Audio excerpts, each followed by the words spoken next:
All right, we're going to jump right in today with a really fascinating and honestly kind of unsettling idea from Daniel Kahneman's book, Thinking Fast and Slow. It's all about the science of how your brain makes up its mind about a total stranger in literally the blink of an eye. So it all starts with this one number, 70%.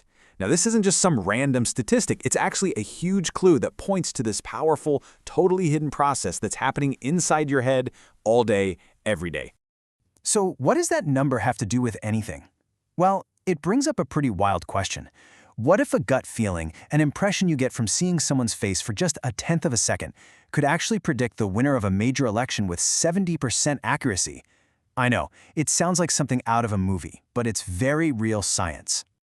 Yeah, so this isn't just a theory. Research led by psychologist Alex Todorov over at Princeton found this exact thing. He basically uncovered this ancient, powerful mechanism in our brains that has a huge influence on our modern-day choices, and we don't even know it's happening.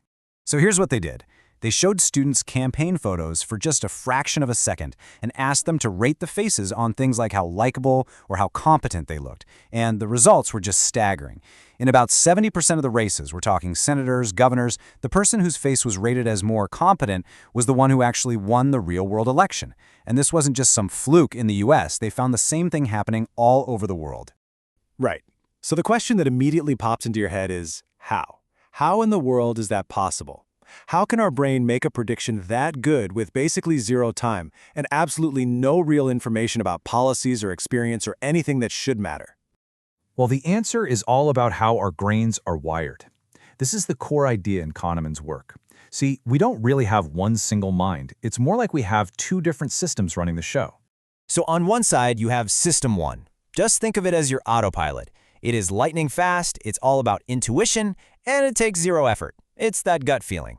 Then on the other side, you've got System 2.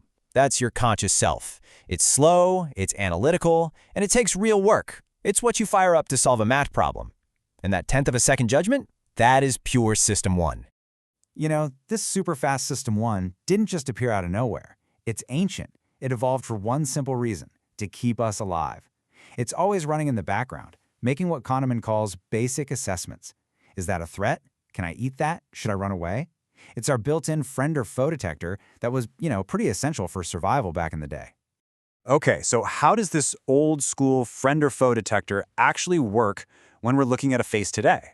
Well, it turns out it's scanning for a couple of very specific universal clues. It seems super complex, but it really just boils down to two basic questions our brain is racing to answer. First, dominance. How strong or threatening is this person? And a common cue for that is a strong, square chin. Second, trustworthiness. What are their intentions? Are they friendly?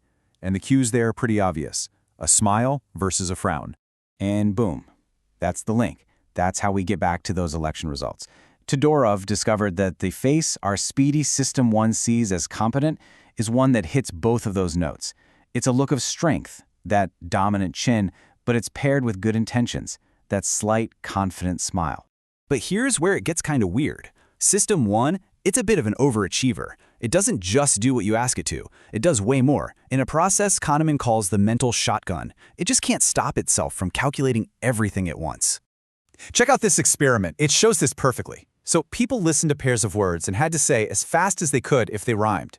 For vote and note, people were quick. Easy, yes. But for vote and goat, which also rhyme, people were actually a lot slower. So why? Because even though the task was just about the sound, their brain couldn't stop itself from processing the spelling, saw that they looked different, and that totally irrelevant information got in the way and slowed them down. That's the mental shotgun right there.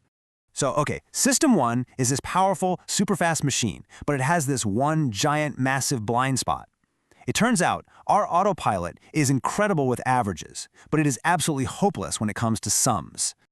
For example, just glance at these lines. Don't think too hard. If I asked you for the average length, your brain kind of just knows, right? You get an immediate, pretty accurate sense of it without even trying. But what if I asked you for the total length of all those lines added together? Suddenly, nothing. Your brain just goes blank. Your fast, intuitive System 1 has no idea. The only way you could possibly figure that out is to switch on your slow, deliberate System 2 and start measuring. And that's the key right there. System 1 thinks in prototypes. It gets the feel of a typical example, or the average, but it's totally blind to the total amount, to the quantity.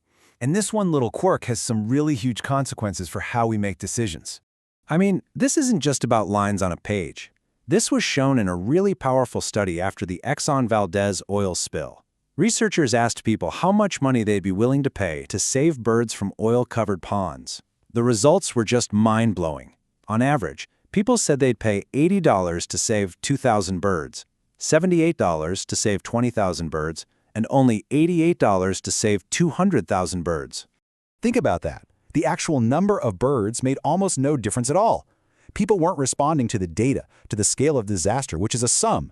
No, they were reacting emotionally to the powerful prototype in their mind's eye, that gut-wrenching image of a single helpless bird covered in oil. This bias has a name. It's called scope neglect. And that really brings us to the big idea here. These automatic feelings, these System 1 judgments, they are always running. They're like a quiet voice in the back of your head, constantly shaping the more thoughtful decisions you think you're making with System 2. It's like you're trying to figure out if a company is a solid investment, but you just can't shake the simple fact that you really like their products. Our ancient brain is always there, whispering in our ear, and really, the first step to making better judgments is just learning to hear what it's trying to tell us.